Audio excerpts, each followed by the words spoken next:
राहे घाटे मालिनी पोखरा कोनावेली पोखरा के पियरमा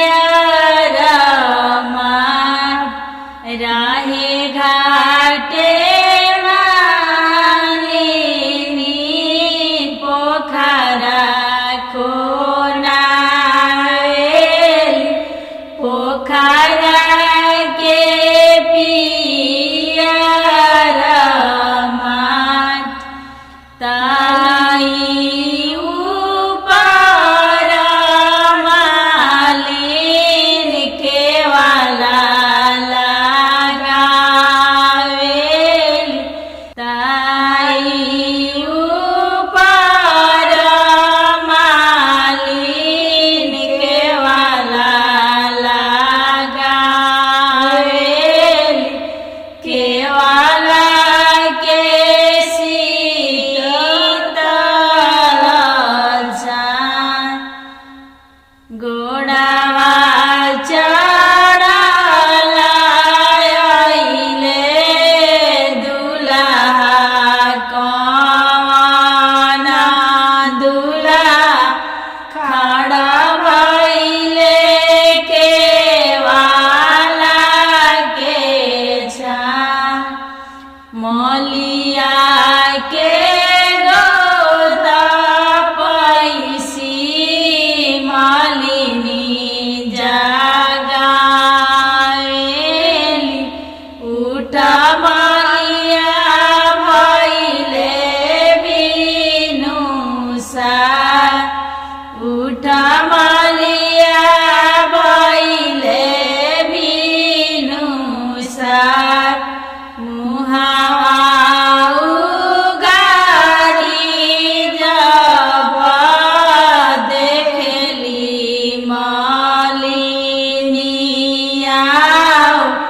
दुआरा कौन दुल्हा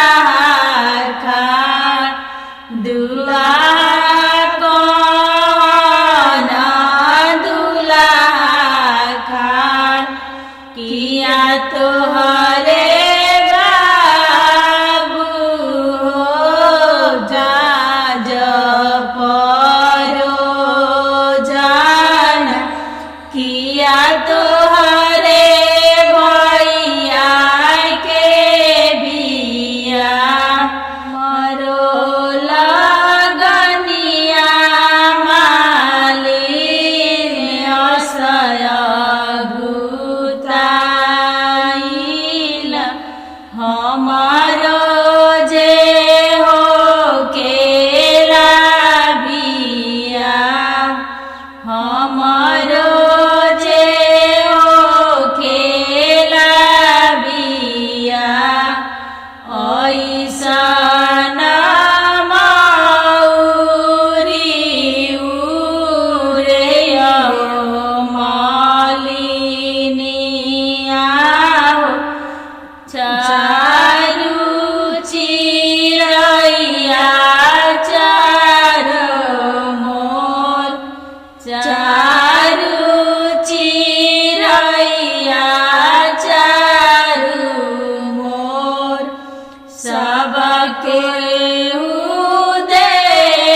नहीं